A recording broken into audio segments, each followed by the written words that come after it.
So, Manji, before we get into this, the merits of the matter, I want to make it very clear that my elder brother is the national spokesperson for Bharatiya Janata Party. Elder brother is the national spokesperson for Bharatiya Janata Party.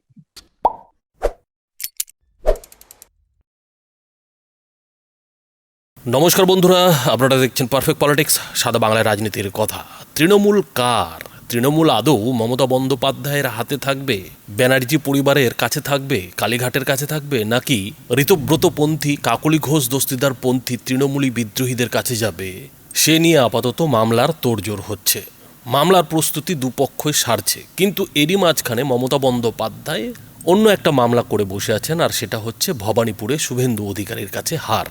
Mamata Bandyopadhyay হাইকোর্টে শুভেন্দু অধিকারীর যে ভবানীপুরে জয়, সেই জয়ের বিরুদ্ধে মামলা করেছেন এবং মমতা বন্দ্যোপাধ্যায় যেন তেন প্রকারেণ একটা জয় চাইছেন, একটা ঘুরে দাঁড়ানোর সুযোগ খুঁজছেন।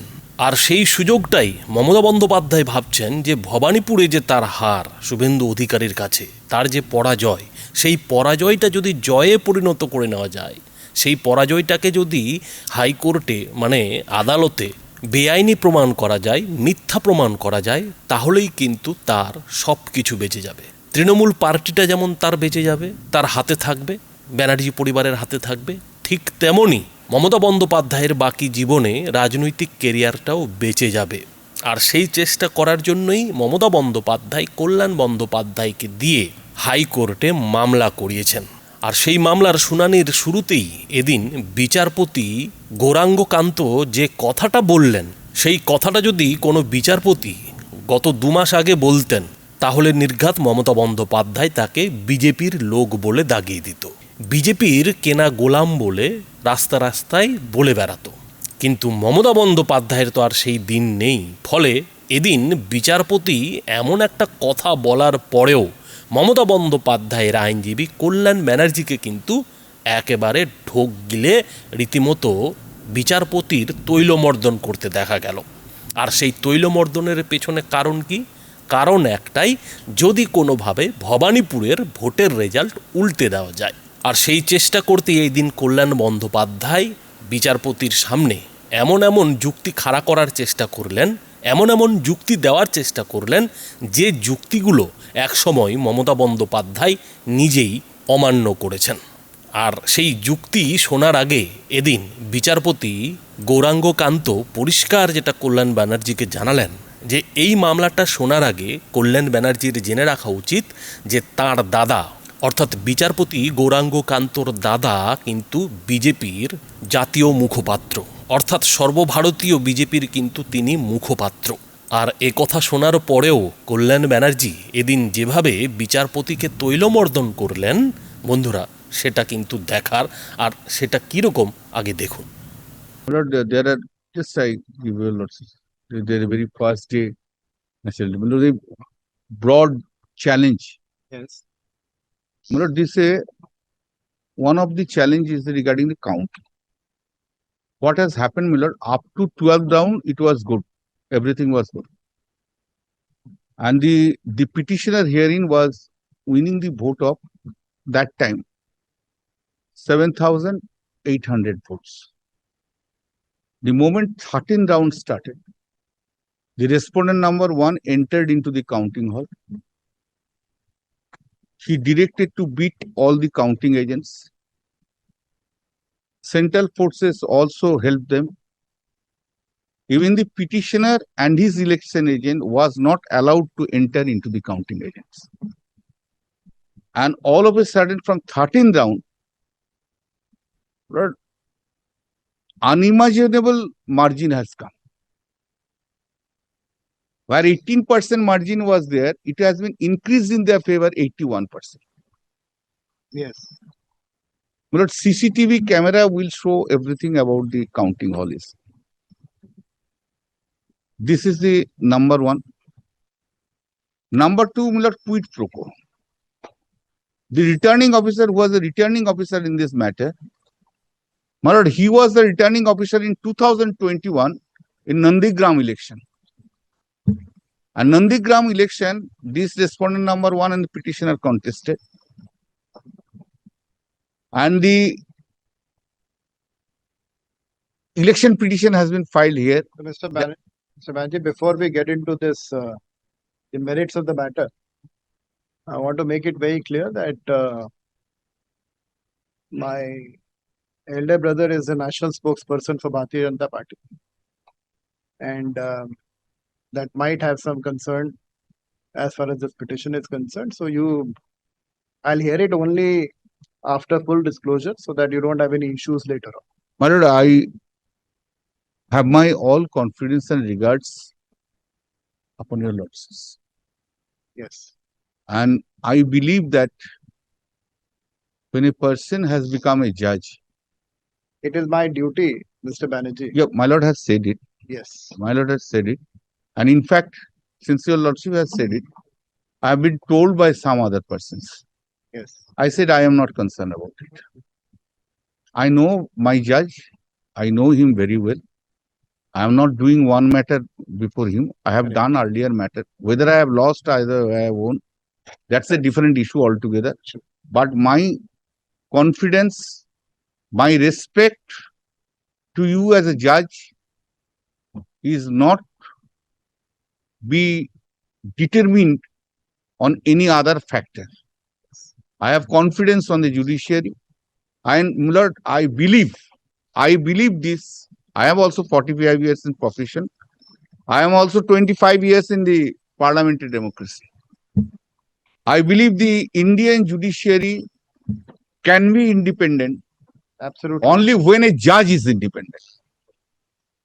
Absolutely. I have no, It was my responsibility. my lord, I have no difficulty. I have seen your lordships. I have for a number of days I have appeared before your lordships. Yes.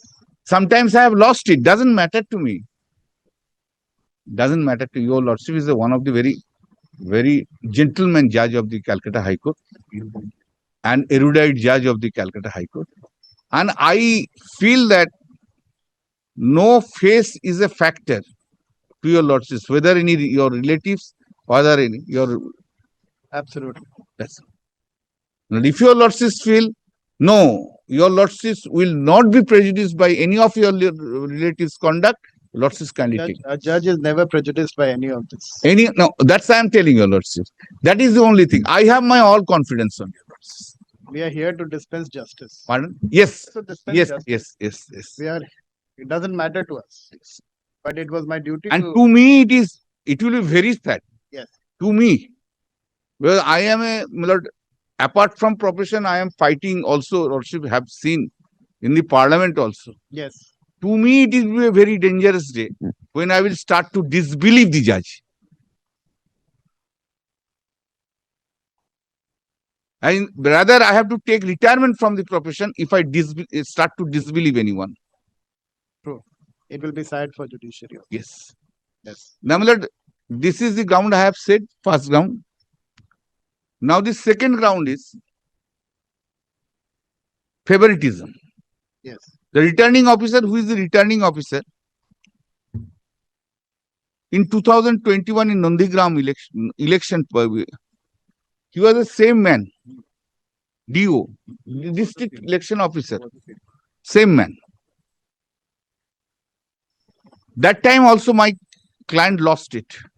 And there are a number of complaints against that RO. That was a subject matter of the another election petition. Yes. Now, I do not want to take much time of your lordships, my lord. I will only request your lordships, my lord, two requests I am having this intimate. My lord, another one thing. I just request your lordships, kindly consider this part. My lord, in India is now, people's view is, what is going to be happen in election petition? Matter is not hard. Ultimately, 5 years is gone. Effectively, in 2021, this candidate petitioner challenged the election 2021. Matter was not hard. It has become infructuous. My lord, I will be, my lord, appealing to your lordships. I will be appealing to your lordships, my lord, to decide the matter as expeditiously as possible. I leave it to your lordship's discretion when it will be done or not, subject to other convenience of the court. তো তো বন্ধুরা বুঝতেই পারছেন যে কল্যাণ ব্যানার্জি কেন এত বিচারপতিকে তৈলমর্দন করার চেষ্টা করছেন। আসলে ওই যে বললাম যে কল্যাণ ব্যানার্জি কিংবা মমতা ব্যানার্জিরা এখন কোনো রকমে খড়কুটো আঁকড়ে ধরে বাঁচার চেষ্টা করছেন, কেননা মমতা ব্যানার্জির সব গেছে এবং হয়তো ভবিষ্যতে আরও অনেক কিছুই যাবে। এই অবস্থায় মমতা ব্যানার্জি ভবানীপুরে নিজের পরাজয়কে জয় হিসেবে দেখতে চাইছেন, কারণ কোনোভাবে যদি ভবানীপুরের রেজাল্ট, ভোটের ফলাফল পাল্টে দেওয়া যায়, ভোটের ফলাফলকে যদি বেআইনি প্রমাণ করে দেওয়া যায়, তাহলেই কিন্তু মমতা ব্যানার্জি আবার ঘুরে দাঁড়াবেন। মমতা ব্যানার্জি ভালো মতোই জানেন যে শুভেন্দু অধিকারীর বিরুদ্ধে হাইকোর্টে যে তিনি মামলাটা করেছেন, সেই মামলাতে তিনি যদি জিতেও যান কথার কথা, তাতেও কিন্তু শুভেন্দু অধিকারীর মুখ্যমন্ত্রীর পদ যাবে না। শুভেন্দু অধিকারীকে কিন্তু মুখ্যমন্ত্রীর কুর্সি থেকে টেনে নামানো যাবে না অন্তত আগামী 5 বছর। আর ওদিকে তৃণমূল যেভাবে ভেঙে টুকরো হয়ে গেছে, যেভাবে মমতা ব্যানার্জির পেছনে গুনতি করে 7-8 জন তৃণমূলপন্থী বিধায়ক এই মুহূর্তে রয়েছে, তাদের নিয়ে আর যাই হোক এই বিজেপির বিরুদ্ধে লড়াই করা যাবে না।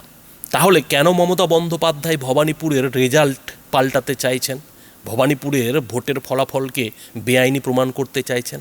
আসলে বন্ধুরা, মমতা বন্দ্যোপাধ্যায় এই কারণেই ভবানীপুরের ভোটের ফলাফলটা পাল্টানোর চেষ্টা করছেন, যাতে এটা দেখানো যায় যে তিনি এতদিন যা বলেছেন ঠিক বলেছেন। যে ভোট লুঠের কথা তিনি বলেছেন শুভেন্দু অধিকারীদের বিরুদ্ধে, বিজেপির বিরুদ্ধে, সেটা তিনি ঠিক বলেছেন। আর সেই জন্যই কিন্তু মমতা ব্যানার্জি ঘুরিয়ে নাক ধরার চেষ্টা করছেন। একবার যদি তিনি কোনোভাবে ঘুরিয়ে নাকটা ধরতে পারেন, তাহলে কিন্তু মমতা পায়ের তলায় মাটি পেয়ে যাবেন, লড়াই করার কিন্তু একেবারে ইন্ধন পেয়ে যাবেন, সুযোগ পেয়ে যাবেন। আর সেই সুযোগটাই তৈরি করার জন্য কিন্তু মমতা ব্যানার্জি আপ্রাণ হাইকোর্টে এদিন কল্যাণ ব্যানার্জিকে দিয়ে বিচারপতিকে তৈলমর্দন করার চেষ্টা করলেন। এটা শোনার পরেও যে বিচারপতির দাদা কিন্তু বিজেপির জাতীয় মুখপাত্র। এই অবস্থায় দাঁড়িয়ে কল্যাণ ব্যানার্জির যেটা যুক্তি, যে যেহেতু যে রিটার্নিং অফিসার 2021 সালে নন্দীগ্রামে ভোটের দায়িত্বে ছিল, সেই রিটার্নিং অফিসারকেই 2026 সালে ভবানীপুরে দায়িত্ব দেওয়া হয়েছিল। পাশাপাশি এদিন কল্যাণ ব্যানার্জি এটাও দাবি করলেন যে যেভাবে ভোটের সময়ে রাজ্যের মুখ্য নির্বাচন কমিশনারের দায়িত্বে থাকা মনোজ আগরওয়ালকে শুভেন্দু অধিকারীর সরকার মুখ্য সচিবের দায়িত্ব দিয়েছে, তাতে ডাল মে কুছ কালা হ্যায়। এমনকি ভোটের সময় বিশেষ পর্যবেক্ষকের দায়িত্বে থাকা সুব্রত গুপ্তকে মুখ্যমন্ত্রী শুভেন্দু অধিকারী যেভাবে তার উপদেষ্টা করেছেন, তাতেও কল্যাণ ব্যানার্জির যেটা যুক্তি, যে এই সুব্রত গুপ্তই এসআইআর করে ভবানীপুরে 44,000 নাম বাদ দিয়েছিল, আর মমতা ব্যানার্জি সেখানে মাত্র 15,000 ভোটে হেরেছেন। অর্থাৎ এই যে সুব্রত গুপ্তকে কিংবা এই মনোজ আগরওয়ালকে ভোটের পর শুভেন্দু অধিকারীর সরকার বিশেষ বিশেষ পদ দিয়েছে, তার মানে তাতে 2-2 4 হয়েছে। অর্থাৎ ভবানীপুরে মমতা ব্যানার্জিকে হারাতে এই সব লোক দিয়ে ষড়যন্ত্র করা হয়েছে। কিন্তু মুশকিল হলো যে কল্যাণ ব্যানার্জি আজকে যে যুক্তিটা বিচারপতির সামনে রাখলেন, সেই একই যুক্তিতে এর আগে মমতা ব্যানার্জি যেভাবে মুখ্যমন্ত্রী থাকার সময় তার পেটোয়া আধিকারিকদের বিভিন্ন পদ দিয়েছেন, বিশেষ বিশেষ কাজে লাগিয়েছেন, তাতে কল্যাণ ব্যানার্জির কথাতেই বলতে হয় যে তিনি তো আজকে ডাল মে কুচ কালা দেখছেন। মমতা ব্যানার্জির সময় তো পুরো ডালটাই কালা ছিল। আর এইটা যে শুধুমাত্র আমরা বুঝছি তা নয় বন্ধুরা, বিচারপতিও ঠিকঠাক বুঝেছেন। আর সেই কারণেই কিন্তু এদিন বিচারপতি তার সেই নির্দিষ্ট যে বাধা ধরা গত, সেই গতেই কিন্তু এই মামলার শুনানি 3 সপ্তাহের জন্য পিছিয়ে দিয়ে যেটা বলেছেন যে আপাতত সমস্ত ভিডিও ফুটেজ, সমস্ত ভিভিপ্যাট, ব্যালট ইউনিট সংরক্ষণ করতে হবে, এগুলি এখনই নষ্ট করা যাবে না এবং পরে এই মামলার শুনানি চলতে থাকবে। এখন এই মামলার শুনানি কবে শেষ হবে সেটা কল্যাণ ব্যানার্জিরও মনের মধ্যে সংশয় আছে, কেননা এর আগে 2021 সালে নন্দীগ্রামে যে মমতা ব্যানার্জির পরাজয় শুভেন্দু অধিকারীর কাছে, সেই নিয়েও কিন্তু মমতা ব্যানার্জি হাইকোর্টে মামলা ঠুকেছিলেন। আর সেই মামলার শুনানি মমতা ব্যানার্জির সরকার চলে গেছে ঠিকই, কিন্তু এখনও চলছে। আর তারপরে আবার ভবানীপুরে শুভেন্দু অধিকারীর কাছে হারার পর মমতা ব্যানার্জি আবারও একটি মামলা করলেন।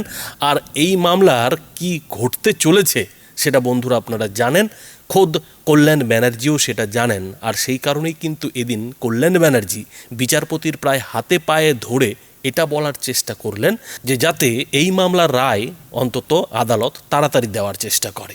আর সেটা কেন তাড়াতাড়ি দরকার, বন্ধুরা নিশ্চয়ই জানেন যে যত এই মামলার রায় দিতে আদালত দেরি করবে ততই কিন্তু মমতা ব্যানার্জি আরও খাদের অতলে তলিয়ে যাবে।